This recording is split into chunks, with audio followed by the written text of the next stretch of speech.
和您所提及的免学费但仍需杂费 CDEC 的产学合作计划不同，本集主角主要是法国政府提供给就读于高等教育机构的学生可以申请的助学金 Bourse Étudiante， 让助学生能够以学杂费全免、年龄最高近7000欧元的助学金，并能优先选择 Crous 宿舍的住宿权，在法国留学。接下来的影片将介绍何谓助学金 Bourse Étudiante， 包含助学生的权利义务及助学金的申请与程序。Salut， c'est Cynthia大娘。若你第一次点进来，这个频道主要是由法式生活迈入第5年的台湾穷书生看法国的2、3事。若您对这类主题有兴趣，欢迎订阅并开启小铃铛，这样您每周就不会错过新片。让我们开始吧。法国助学金全名叫 Dossier Social Étudiant， 缩写 ASE， 但大家习惯称呼它为 Bourse Étudiante。顾名思义，是法国社会制度下的一项政策，提供给家境较不优渥的学生一种资助就学的概念。所以和大家印象中成绩优异学生能够申请的奖学金不同，而助学金分配给学生资助的金额，主要是依照其父母前年在法国工作的薪资在去年报税而定，共分为0到7这8个级距。以下先和您说明助学金的权利共有4点。第一，免学杂费，也就是您不会有额外的支出。第二，助学金在每月5号会拨款下来，最快可以在8月30号收到第一笔款项。第三，能优先向简称为 Crous 单位申请宿舍，和台湾宿舍大部分为各校内单位负责的不同，法国的宿舍统一被简称为 Crous 的单位负责，有点类似于外包的概念。也就是说，可能同一宿舍内有各校的学生，而宿舍的名额有限，所以需要提前申请，但并未保证一定能申请上宿舍。这时候助学生基本上都有较低廉的宿舍可以住。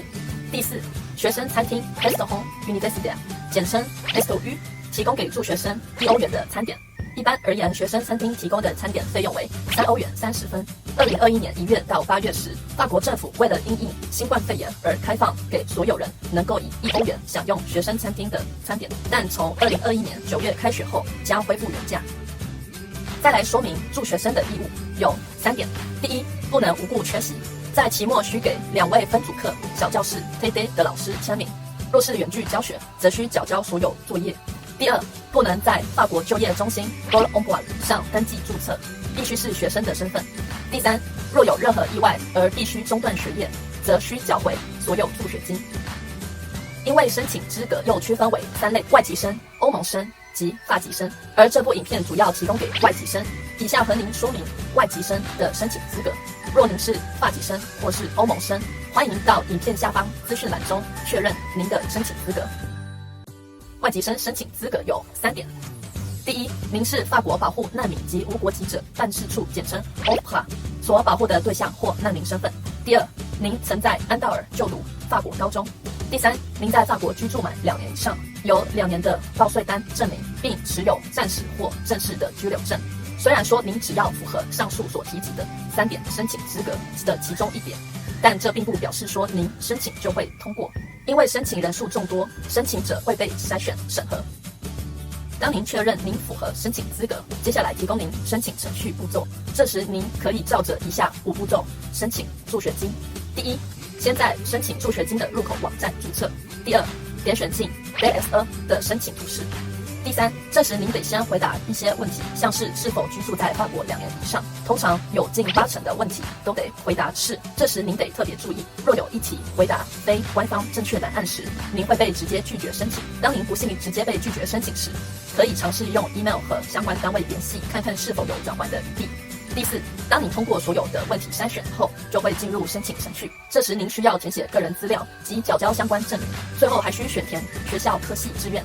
第五，需缴交4欧元的申请费用才算申请完成，也就是无论通过与否，都需缴交这笔费用。完成上述步骤后，您只需静候结果通知。先预祝您申请顺利，能以类似公费生的身份在法国留学。听到这边，您是否心动不如马上行动了呢？我再重述一次，本集重点有7。第一，在法国居住连续满2年以上。第二，拥有2年以上的报税单证明。第三，持有暂时或正式的居留证。第四，在法国助学金 ASE 申请网站上注册。第五，回答申请前相关问题。第六，递交申请文件。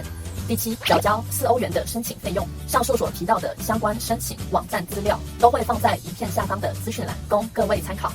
今天影片就到这边喽。若你喜欢这集的内容，欢迎按赞分享。若你有任何疑问、心得或建议，也欢迎在底下留言。谢谢您的收看，我们下回见，下次。